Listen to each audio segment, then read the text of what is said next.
What did I just watch? What happened? Where was all the transition offense from yesterday? Where was all the team ball from yesterday? You know what happened? I'm just speculating here. Kara Lawson, preparing for today's game, she got tapped on the shoulder. Tap, tap, tap. She looked behind her, and there she was, staring at Kara Lawson. Stephanie White. And you know what Stephanie White said? Slow it down, coach. Slow it down. You see all the publicity Caitlin Clark's getting today? Did you see the news? Everybody's talking about Caitlin Clark. We can't have that. The transition offense, Caitlin Clark making passes that nobody in the league has ever seen before. We can't have that. Slow it down, Kara Lawson. Switch it up. We got to make everybody else shine.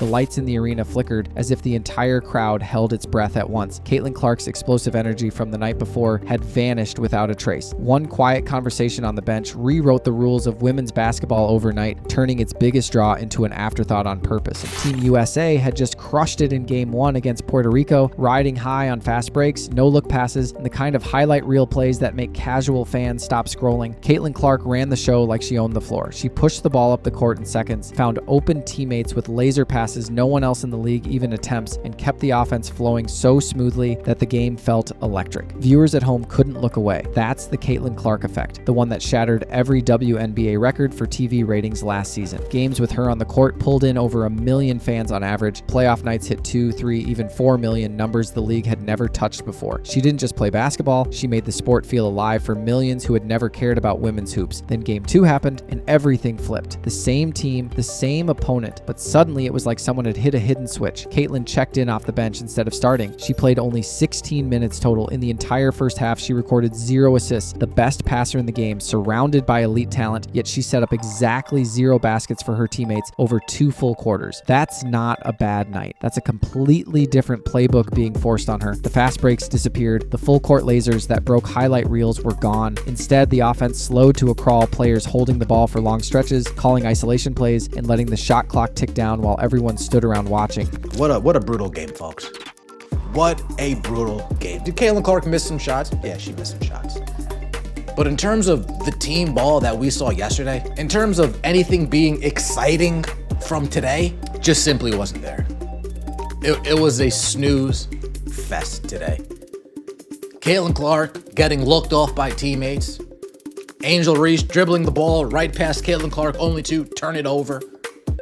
It was bad news bears out there. Nothing like the exciting brand of basketball that made Caitlin a household name, and nothing like the Team USA that's supposed to show the world why women's basketball is worth watching. The starting lineup told the whole story before tip-off even arrived. Monique Billings, Paige Buchers, Chelsea Gray, Kiki Ariafen, and Kelsey Plum took the floor. Chelsea Gray, still shaking off an injury and clearly not at full speed, started at point guard and finished with 1 point and 4 assists in 16 minutes. 1 point, yet there she was in the opening 5 while Caitlin sat and waited. Paige Buchers led the scoring with 16 points. Angel Reese grabbed another double-double. Kelsey Plum added 12. Caitlin finished with 8 points on 2 for 6 shooting, 3 rebounds, and 3 total assists. Against a Puerto Rico team that wasn't exactly world-beating, the game should have been a blowout showcase. Instead, it felt flat, almost painful to watch if you came for the fireworks everyone expected. Right before the game, something strange went down on the sidelines. Head coach Kara Lawson felt a tap on her shoulder. When she turned around, there stood Stephanie White, the woman who had just been hired as the new head coach of the Indiana Fever, Caitlin's team. White leaned in and said it plain, slow it down. The offense was moving too fast. The transition game that made Caitlin unstoppable had to stop. All that publicity around Caitlin, the passes no one else could dream of, the way she turned regular games into must-see TV, none of that fit the plan. Switch it up. Make sure everybody else gets their shine. White had been open about her vision for months. She wants a slower, more structured half-court offense for the Fever next season. More sets, more touches for everyone, less relying on one superstar to create magic on the fly. She wants Aaliyah Boston, Kelsey Mitchell, and the rest to feel involved, even if it means taking the ball out of Caitlin's hands. Hearing those same instructions whispered courtside right before Game 2 started felt too perfect to be coincidence. Look at the numbers side by side, and the change is impossible to ignore. Game 1 featured Caitlin facilitating in transition, the ball whipping around, cuts happening naturally, everyone eating. Game 2 turned into a half-court grind where the ball stuck like glue. One play summed it up perfectly. Angel Reese dribbled right past Caitlin, who was wide open and waving for the rock, only to cough it up seconds later. That wasn't smart basketball, that was someone sending a message. Another time Caitlin pulled up for a between-the-legs step-back 3 from deep, not because the the play called for it, but because she was tired of being ignored and decided to create her own shot. She even jumped a passing lane on defense, got smacked in the head with no call, then coasted down the floor for a score that reminded everyone she's legitimately fast in straight line bursts too. But those flashes were rare. Most of the night, she stood in the corner like a decoy, while others ISO'd and the offense died. Ray Burrell got one beautiful full court pass from Caitlin and finished at the rim. That single play, the kind that used to happen multiple times a game and drew millions of new fans, happened exactly once. The rest of the time, the Fever's future star looked like a role player on her own national team. Aaliyah Boston dropped from 21 points in game 1 to just 5 on 2 for 7 shooting. That's not a slump. That's a player whose role got stripped away when the system changed. The coaching staff experimented with lineups instead of simply letting the best players play pickup and dominate an inferior opponent. These are supposed to be the elite of the WNBA. They shouldn't need elaborate schemes to beat Puerto Rico by 30. Yet the ball barely moved, off-ball cuts vanished, chemistry evaporated, and the product became unwatchable. Social media exploded the moment the box score hit. Fans roasted the starting lineup, demanding to know why a hobbled Chelsea Gray got the nod over the most exciting young talent alive. They pointed out the men's national team would never bench prime Jordan, Kobe, or LeBron. This wasn't about talent, it was about hierarchy. Someone wanted to remind Caitlin and the entire league that no one player gets to own the spotlight, even if she's the reason casual fans are finally tuning in. Comments flooded in saying people would only watch when Caitlin checked into the game. Text alerts for her minutes. That's how fragile the league's new growth feels, right? Stephanie White's fingerprints were all over the night. She has said publicly she plans to slow the Fever's pace next year, run more half-court sets, and spread touches around. If Game 2 was any preview, Indiana fans are in for a rude awakening. The same slow, methodical style that killed the excitement against Puerto Rico is coming to the Fever. Balanced offense sounds smart on paper. More players happy, maybe fewer turnovers, a championship culture, but when your best weapon is a generational passer who turns transition into theater, forcing her into a half-court grinder risks turning gold into tin. Caitlin didn't become the face of the sport by making the extra pass in a set play. Fans fell in love because she does things no one else can. No-look dimes across the court, step-back threes with defenders draped on her, coast-to-coast finishes after jumping passing lanes. Take that freedom away and you don't just bench a player. You bench the reason